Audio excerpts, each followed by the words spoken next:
Role of Jesus as high priest. The writer to the Hebrews acknowledges Jesus to be the high priest of our profession. This high priest is not only over the people of Israel but over all those who profess faith in Jesus. Who is the high priest? There were and there are priests who do different jobs in things pertaining to the temple. Over them is the high priest.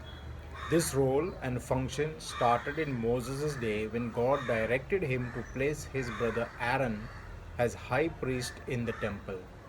His duty was not as the other priests. Easton's Bible Dictionary gives us this information.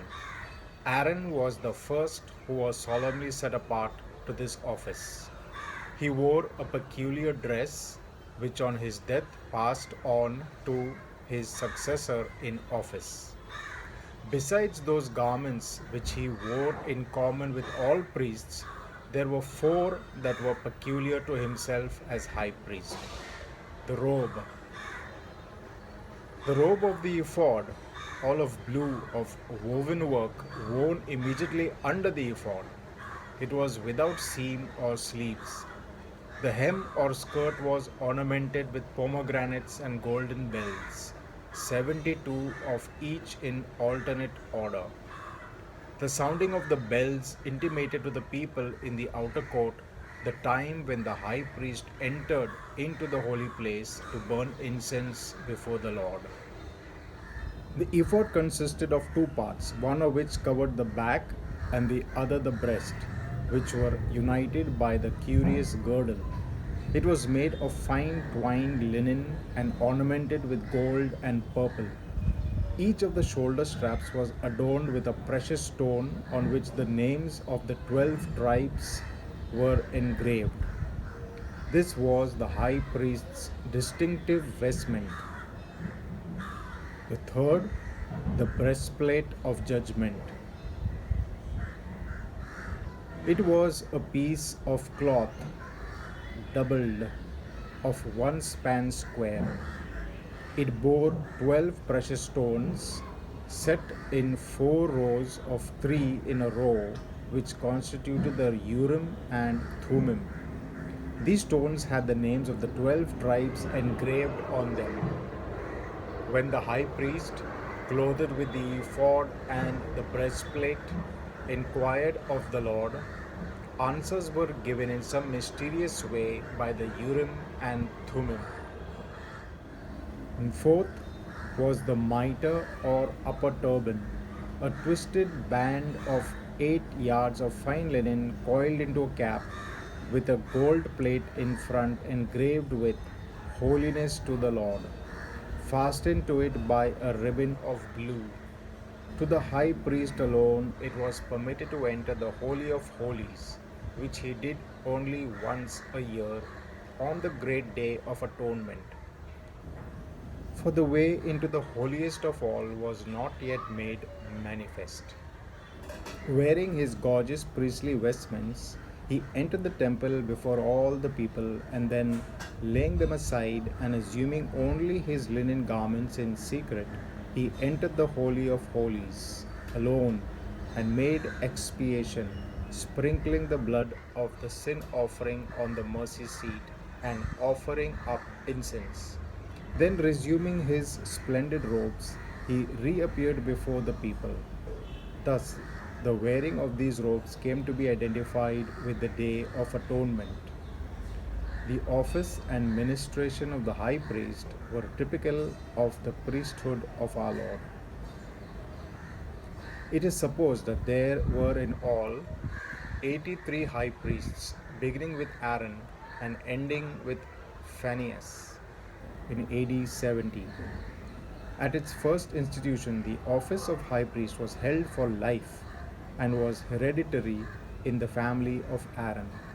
The office continued in the line of Eleazar, Aaron's eldest son, for 296 years, when it passed to Eli, the first of the line of Ithamar, who was the fourth son of Aaron. In this line it continued to Abiathar, whom Solomon deposed and appointed Zadok of the family of Eleazar in his stead, in which it remained till the time of the captivity. After the return, Joshua the son of Josedek of the family of Eleazar was appointed to this office. After him, the succession was changed from time to time under priestly or political influences. The people of Israel had Aaron and his descendants to fill the place of high priest. The necessity of a new priest. What about the rest of the world? Who would represent them before God? Who would pronounce the blessing of God upon them? Jesus himself said, God so loved the world that he gave his only begotten Son, that whoever believes on him should not perish but have everlasting life. Therefore, God has provided the world with a new and greater priest after another order. Hebrews chapter 7 gives us more details about it. Let's read it and understand why. Melchizedek was without father, without mother, without genealogy, having neither beginning of days nor end of life. He remains a priest for all time. The order of Aaron is limited.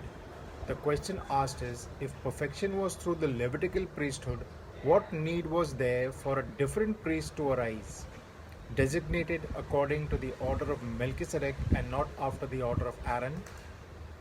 The priesthood, according to the order of Aaron, was found to be weak and ineffective in making the worshipper perfect before God. It only provided temporary covering.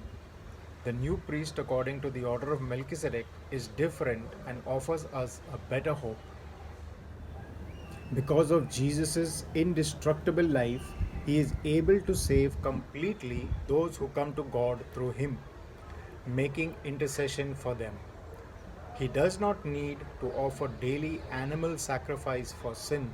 He offered himself once for all. Whereas the Levitical priesthood did not have continuous access to the holies, he entered into the holies once for all, not by the blood of goats and calves, but by his own blood, having obtained eternal redemption. He is the mediator of a new covenant, in order that those called may receive the promised eternal inheritance, which is inheritance with a glorious body into the kingdom. I will leave you with this thought. Are we to hold on to the shadow once the substance has arrived?